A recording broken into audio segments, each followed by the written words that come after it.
This programme consists of a series of short video clips for use on the interactive whiteboard. Each clip presents a different scientific topic. A year group is suggested for each clip. There are 7 lesson starts in total, and they can all be found on the Teachers TV website.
Can you work out where the drinkable water came from?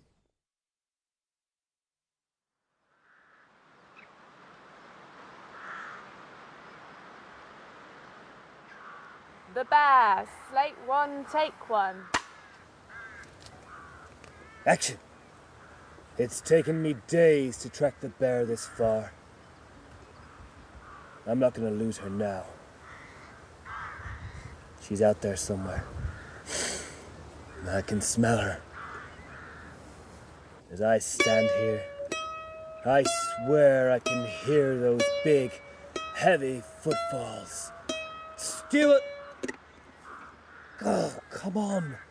We talked about this. I know. Remember? It needs to sound like heavy footfalls. Like there's a big bear approaching. Mandolin, it's too high. Is there any way we can make it lower? All right, I'll play the same thing again, but this time I'll play it on a slightly longer string instrument. Yep. And I'll play it on the guitar. Take 2. She's out there somewhere. I can smell her. Standing here, I swear I can hear those big, heavy footfalls moving through the undergrowth. We're definitely getting there, Stuart. It's closer. Still, though, it's a little bit too high. Okay, I'll play the same thing, but on a longer stringed instrument, like the bass. Even longer strings, even lower sound. Lower. Lower. Low. Low. Good. Take 3. She's out there somewhere. I can smell her. Standing here, I swear I can hear those big, heavy footfalls moving through the undergrowth.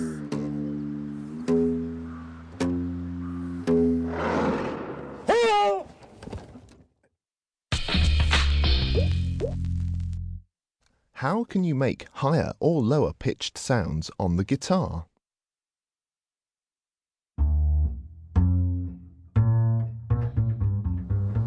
I'm a fox, and round these parts I'm top of the food chain. There ain't no one round here that eats me. I like to spend my days trying to catch tasty hedgehogs for my dinner.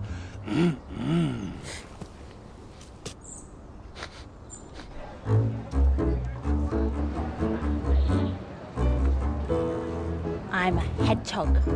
I spend my days watching out for pesky foxes trying to eat me.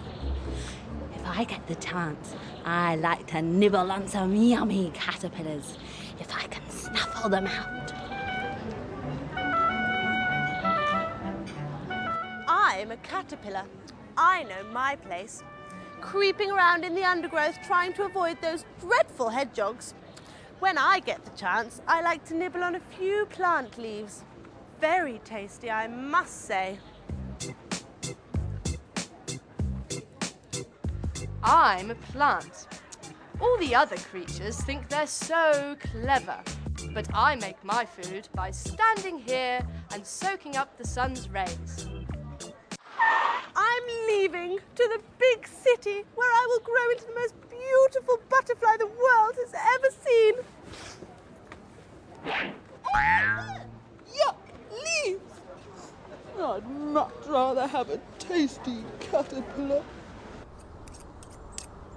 And now for the main course. Hang on. Where's my hedgehog burger gone? The other creatures might not be happy, but since that caterpillar left, this plant's had it easy. I'm just going to spread my leaves and catch a few rays. I'm not worried about the break in the food chain.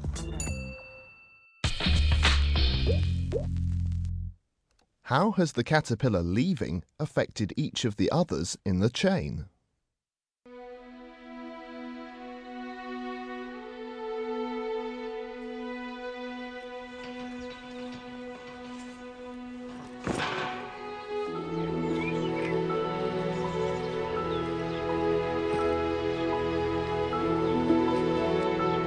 One, two, 3, 4, 5, 6, 7.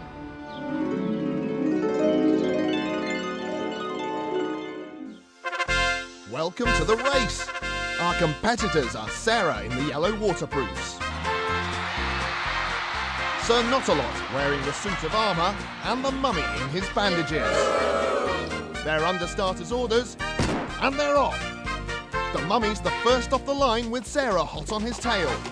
Sir Not-a-Lot's already struggling to keep up in that heavy metal armour. The first two have no problem getting round this tree in their flexible clothing. Lagging behind, Sir Not-a-Lot makes his approach. Oh no, his armour's just too heavy and rigid to compete. The knight's out of the race. Sarah pulls ahead as they approach the water hazard. Those waterproofs keep her nice and dry as she crosses. The mummy's hot on her heels, but those bandages might be a problem. He begins to cross, but yes, it looks like the bandages are absorbing water, weighing him down. This mummy's all washed up. In her waterproof flexible clothing, Sarah's on the home straight. She takes the goal!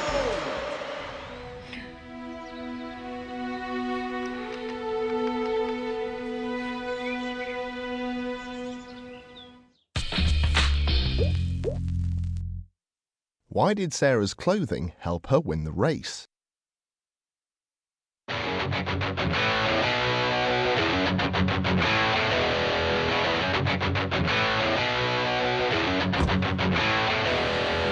Friction is an adherence between one substance and another.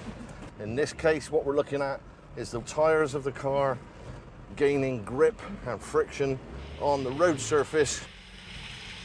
The wheels are obviously made of rubber. The reason we use rubber for tyres is we get a lot of friction. We've got what's called tread on the tyres. If we have a wet surface, it increases friction, it increases the grip.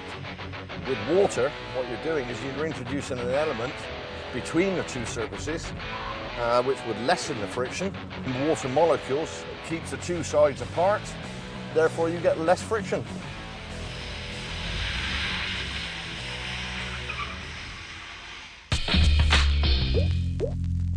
What other road conditions might cause a loss of friction between the tyres and the road?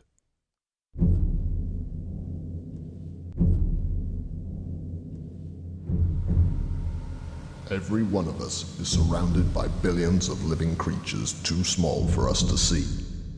Some of them may help us. Some of them may harm us. These are microorganisms. In the fridge, no one can hear you scream. Although you might not want to eat this, there are other situations where microorganisms are key to producing the food we eat.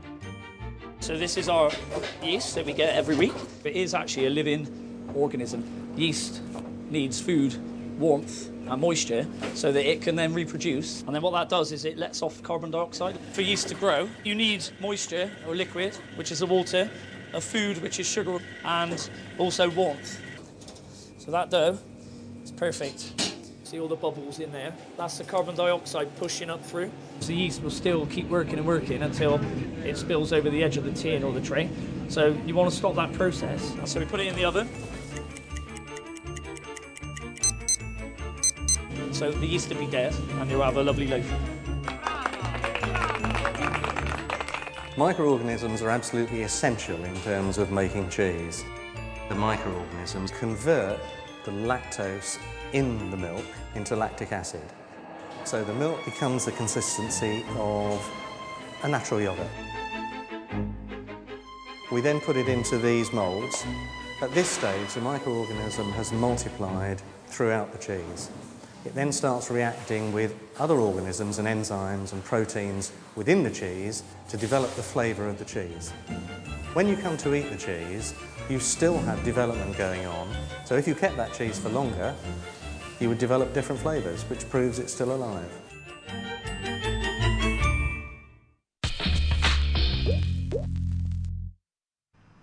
What is the link between the way we make compost and the way we make yoghurt?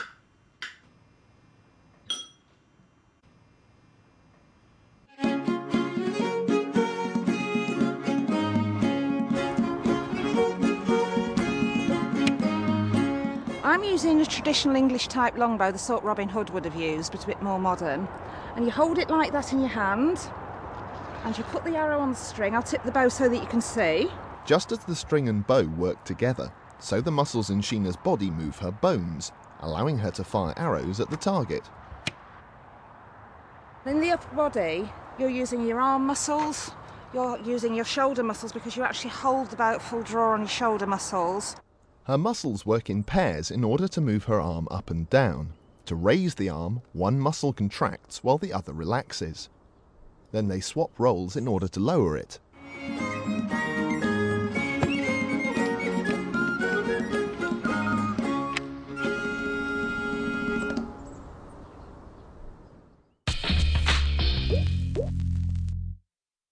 Where else have you got pairs of muscles like this in your body? What do they do?